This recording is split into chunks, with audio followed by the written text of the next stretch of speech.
So আজকে আমরা যে চ্যাপ্টারটা জানতে যাচ্ছি বা বুঝতে যাচ্ছি এটা হচ্ছে আমাদের কি ক্লাস 11 এর টেক্সটের most important chapter, first chapter, the portrait of a lady. লেখক কে? Who is writer? Khushwant Singh. আচ্ছা, তোমাদের যদি আমি প্রশ্ন করি the portrait of a lady, who is the lady? লেডিটা কে? উনি হচ্ছেন খুশওয়ান্ত সিং এর ঠাকুরমা, গ্র্যান্ড মাদার। উনার নাম আমরা এই গল্পের মধ্যে পাই না, কিন্তু গ্র্যান্ড মাদার বলে আমরা কি ওনাকে চিনি। এই যে তোমরা দেখতে পাচ্ছ, এটা হচ্ছে কি আমাদের খুশওয়ান্ত সিং এর ঠাকুরমা। গল্পটা এইভাবে শুরু হয়। একদিন খুশওয়ান্ত সিং উনার ড্রয়িং রুমে বসা ছিলেন। হঠাৎই উনার নজর যায় ওয়ালে থাকা দুটা পিকচারের উপর, পোর্ট্রেটের উপর। ঠিক আছে, একটা ছিল ঠাকুরমা এবং আরেকটা ছিল কার? ও ঠাকুর দাদার। দুইজনই এখন কি আর এই পৃথিবীতে বেঁচে নেই। এই যে তোমরা দেখতে পাচ্ছ মালা দেওয়া, বুঝতে পেরেছো? এই যে the author remembers his grandmother as an old lady like anyone's grandmother. এবং উনার যে ঠাকুরমা অনেকটা অনেকটা বয়স্ক ছিলেন, অনেকটা বয়স্কা। এবং তোমাদের শুরুতে বলে রাখি, এই যে গল্পটা the portrait of a lady, এটা আমাদের খুশওয়ান্ত সিং এর অটোবায়োগ্রাফির ছোট্ট একটা পার্ট। মনে রাখবে কথাটা, ঠিক আছে? He believes her to be eternally old and finds it extremely hard to believe, to accept that she was once young or that she played games as a child. খুশওয়ান্ত Singh বলে, এই যে আমার যে ঠাকুরমা, ভাবতেও আমার অবাক লাগে যে এক সময় আমার এই ঠাকুরমা কি ছিলেন? এনার্জেটিক ছিল, ইয়ং ছিল, না বাচ্চার মতো নাকি খেলতো, কিন্তু এখন উনি এতই বুড়ি দেখো সঠিকভাবে দাঁড়াতে পারছে না এরকম ভাবে। তোমাদের বলে রাখি, আমাদের যে ঠাকুরমা উনি দেখতে ছিলেন একটু কি ফেটি, শর্ট ফিগার। উনি ছিলেন উনার ছিলেন হোয়াইট কমপ্লেকশন, ফেয়ার কমপ্লেকশন, চুলগুলো কি সাদাই ছিল, এবং ড্রেস পরতো কি দেখো কিরকম ড্রেস, সবসময় হোয়াইট। এবং উনার হাতে সবসময় কি থাকতো? জপের মালা, রোজারি বিটস। সময় নষ্ট পছন্দ করতেন না, খুবই রিলিজিয়াস মাইন্ডেড ছিলেন, বুঝতে পেরেছো? এবং নাতিকে বড্ড বেশি ভালোবাসতেন, তোমাদের বলে রাখি। এবং আমাদের এই যে ঠাকুরমার মুখের মধ্যে কি রিঙ্কেলস ছিল, ক্রিস ক্রস মার্কস ছিল, just like our Mother Teresa. দেখেছো তো ক্রিস ক্রস মার্কস? এই যে she walk around the house with a slight stoop, praying soundlessly with a rosary in her hands. উনি এ ঘর থেকে সে ঘর সবসময় হাঁটাহাঁটি করতেন, কাজ করতেন, যা কিছু করতেন, সবসময় হাতে কি থাকতো? Rosary beads. এবং সবসময় বিড়বিড় করে কি করতেন? ঠাকুরের নাম উনি জপ করতেন, সময় নষ্ট পছন্দ করতেন না। যে মৃত্যুটা হয়েছিল কিভাবে বুঝতে পারলাম? ওনার হাত থেকে জপের মালাটা কি তখন পড়ে যায়, তা থেকে আমরা জানতে পারলাম যে ঠাকুরমা এখন আর আমাদের মাঝে নাই। কি গিয়ে দাঁড়ায়, কি বুঝতে পারলাম? she was very much religious minded person। এবং ঠাকুরমার ক্যারেক্টার স্কেচটা তোমাদের জন্য খুব ইম্পর্টেন্ট, মনোযোগ দিয়ে শুনবে। এখানে এই গল্পের মধ্যে খুশওয়ান্ত সিং ঠাকুরমাকে স্নো কাভার্ড মাউন্টেনের সাথে তুলনা করেছেন। কেন?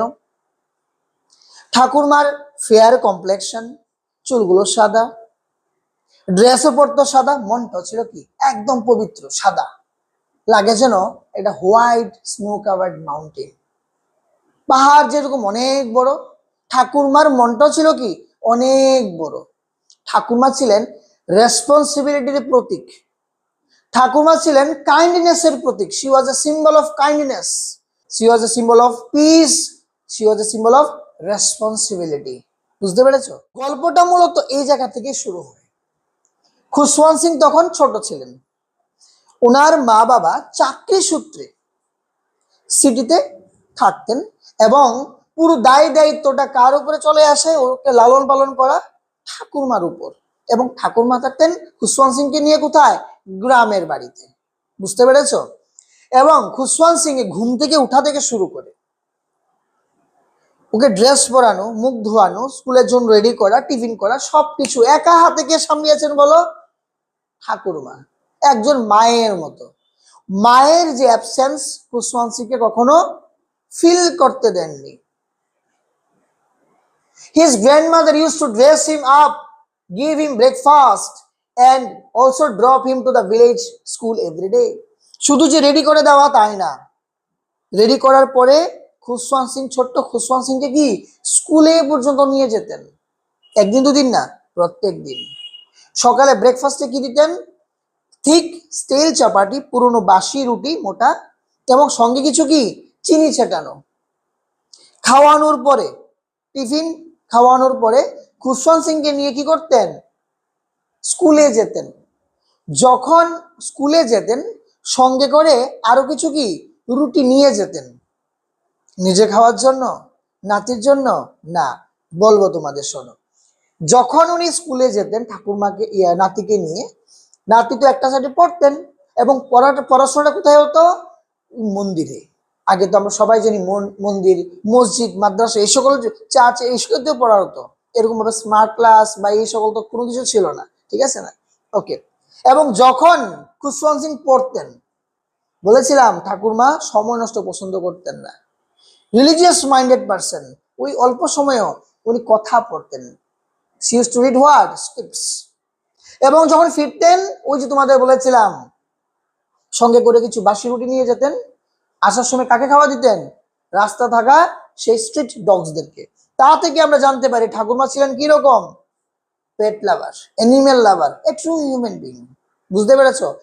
মনে রাখবে, যখন উনি ভিলেজে ছিলেন কাকে খাওয়া দিতেন? স্ট্রিট ডগসকে খাওয়া দিতেন। মনে রাখবে, এটা একদিন দুদিন না, প্রত্যেক দিন, নিত্যদিন। ওকে। এই জায়গার মধ্যে নাতি এবং ঠাকুরমারের মধ্যে একটা গ্যাপিং স্টোরি হয় রিলেশনশিপে। First time. চাকরি সূত্রে তো ওর মা বাবা কোথায় ছিল? শহরে।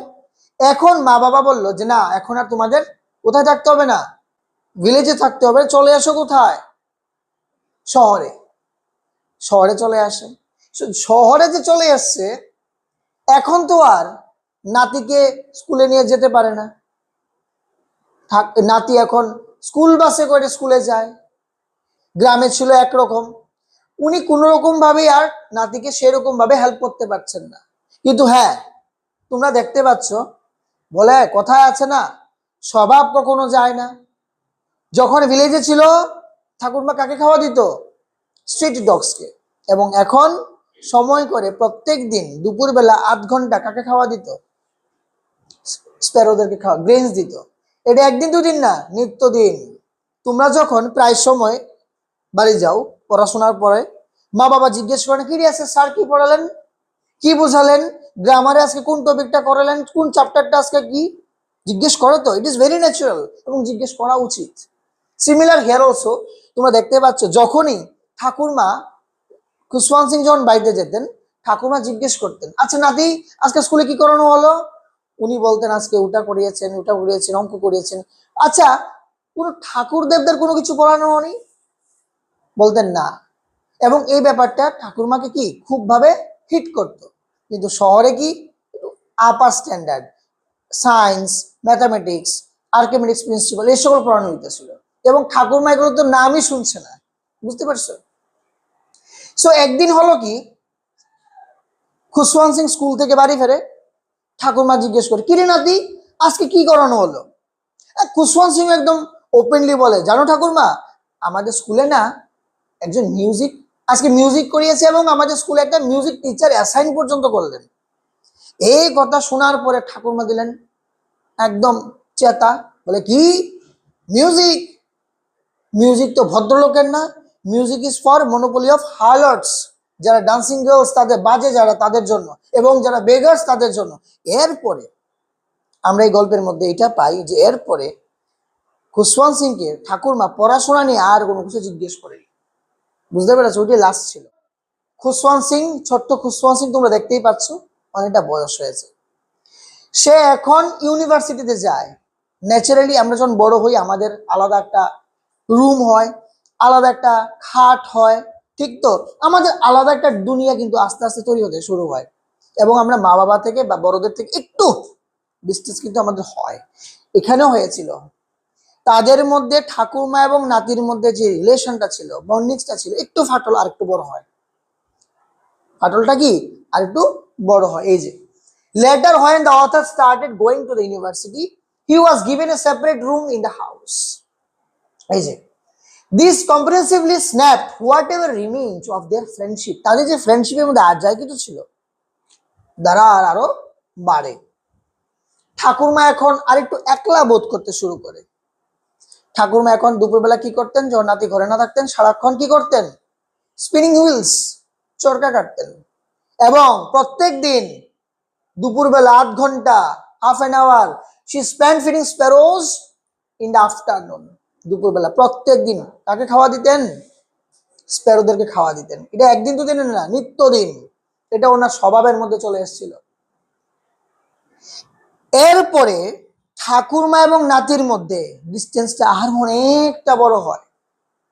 এখন নাতি খুশওয়ান্ত সিং অনেকটা বড়, 5 বছরের জন্য ফর হায়ার এডুকেশন অ্যাব্রোডে যাবে।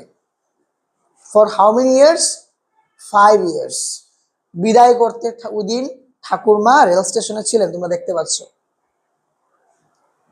ওই দিন দুজনেই কি খুবই ইমোশনাল ছিলেন, কিন্তু সেরকম এক্সপ্রেস কেউ করেনি, একদম চুপচাপ। ওই দিন যখন এরকম হাক করছিল এবং কপালে একটা কিস করছিল ঠাকুরমা, ওই দিন ওই সময়ও খুশওয়ান্ত সিং ফিল করেছিলেন যে ঠাকুরমা বিড়বিড় বিড়বিড় করে ঠাকুরের নাম জপ করছিলেন। দুজনেই ভাবছিলেন হয়তোবা এটা আমাদের মধ্যে ফাইনাল ফিজিক্যাল কন্ট্যাক্ট। নাতি ভাবছিলেন হয়তোবা আমি খবর পাবো বা এসে দেখবো আমার ঠাকুরমার ছবি হয়ে থাকবে। ঠাকুরমা ভাবছে হয়তোবা আমি নাতিকে লাস্ট বারের মতো একটু ধরলাম, স্নেহের সহিত, আদরের সহিত। আমার বয়স হয়েছে এত, এই যে হয়েছে ঠাকুরমার। খুশওয়ান্ত সিং কিন্তু গত 20টা বছর যাবত একই রকম ভাবে দেখছে, যদিও বয়স যে হয়েছে ঠাকুরমার, ঠিক আছে, কিন্তু এত বয়স হয়েছে কোনো গ্যারান্টি ওয়ারেন্টি নাই, ঠিক আছে, এই যে তোমরা দেখতে পাচ্ছ। কিন্তু হ্যাঁ, খুশি হওয়ার বিষয় হচ্ছে এই 5 বছর কাটে এবং যেদিন খুশওয়ান্ত সিং রিটার্ন করে ওই রেল স্টেশনে ঠাকুরমাকে গিয়ে আবার পায়। ঠাকুরমা ওয়েট করছিলেন কার জন্য, for hmm, for his grandson to come. বুঝতে পেরেছো, আলিঙ্গন করে আদর করে এইভাবে জড়িয়ে ধরে, এই যে দেখতে পাচ্ছ তোমরা। ওই সময়ও খুশওয়ান্ত সিং ফিল করছিল কি, বিড়বিড় বিড়বিড় বিড়বিড় করে কি ঠাকুরের নাম জপ করছে। উনি কখনো পিছপা হটেননি ওনার ডিউটি থেকে। ওকে, যেদিন খুশওয়ান্ত সিং বাড়ি ফেরে ওই দিন একটা আজব ঘটনা ঘটে। খুশওয়ান্ত সিং এর দেখা ফর দ্য ফার্স্ট টাইম ঠাকুরমা উনি উনার পুরো রুটিনটাই কি চেঞ্জ করে নেয়। উনি পাড়ার কিছু মহিলাকে নিমন্ত্রণ করেন এবং বাচ্চাদের মতো পাগলের মতো আনন্দ কীর্তন করতে শুরু করেন। এরকম রূপ গ্র্যান্ডসন খুশওয়ান্ত সিং কখনো দেখেননি। আমরা সবাই বলেছিলাম ঠাকুরমা বয়স হয়েছে, আসতে অসুবিধা হবে, তোমার বয়স হয়েছে, কারোর কথা শুনিনি। লাগে যেন যুদ্ধ জয় করে আসলে রাজাকে যেরকম ভাবে সম্বোধন করে, home coming of the warrior after the victory, এরকম ভাবে যেন কি স্বাগত জানাচ্ছিল ঠাকুরমা। এই যে, কিন্তু নেক্সট মর্নিং ঠাকুরমা অসুস্থ হয়ে পড়েন, প্রচন্ড অসুস্থ। ডাক্তার আসে, ডাক্তার এসে বলে আরে না না কিছু না, মাইল্ড ফিভার, চলে যাবে, ওষুধ দিচ্ছি।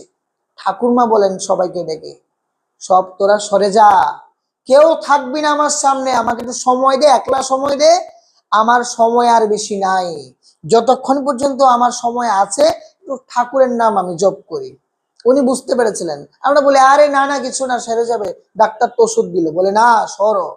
অনেক বলার পরেও ঠাকুরমা কারোর কথাটুকু শুনলেন না এবং ঠাকুরমা এই যে she refused to talk anyone and demanded that she be left alone to pray। এই যে তোমরা দেখতে পাচ্ছ মৃত্যু শয্যায় শায়িতা, উনি হাতে এখনো জপের মালা। বুঝতে পেরেছো?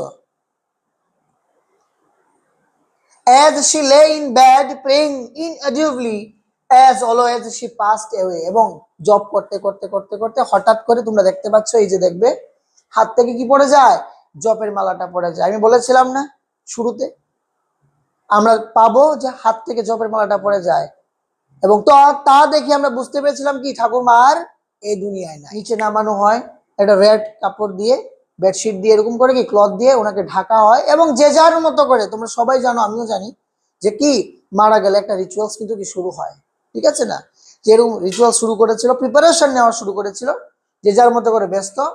ঠিক তখনই ঘটে আরেক কাণ্ড। আমরা মানুষ জাত বেঈমান জাত, পশু পাখি কিন্তু বেঈমানি না, বেঈমানি করে না। হেল্প করলে প্রত্যুত্তরে সেও হেল্প করে, মনে রাখে এটলিস্ট তাদের সাধ্য মতো। এই যে প্রত্যেকদিন খাওয়া দিত না স্প্যারোদেরকে, কি হয়েছে জানো? যখন ওর বডিটাকে নিচে নামানো হয়, হাজার হাজার চড়াই পাখি ঘরের মধ্যে এবং তার বডির উপরে, এই যে তোমরা দেখতে পাচ্ছ, দেখতে পাচ্ছ? কিন্তু তাজ্জব করার বিষয়টা কি জানো? একটা চড়ুই পাখি একটা কোনো শব্দ করলো না। খুশওয়ান্ত সিং এর মা তখন বলে, একটা কাজ করো, সার্ভেন্টকে ডেকে বলে, আমার শাশুড়ি মা থাকতে তো ওদেরকে খাওয়া দিত, এখন তো উনি নেই, এটা কাজ করো, ওকে খাওয়া দাও। একটা চড়াই পাখি জানো মুখে দিল না কিছু, একটা চড়াই পাখি মুখে দিল না। যখন ওনার বডিটা নিয়ে যাওয়া হয় গেট দিয়ে, তোমরা দেখতে পাচ্ছ সবগুলো পাখি যে যার মতো করে কি উড়ে চলে যায়। এই হচ্ছে আমাদের কি chapter, the portrait of a lady.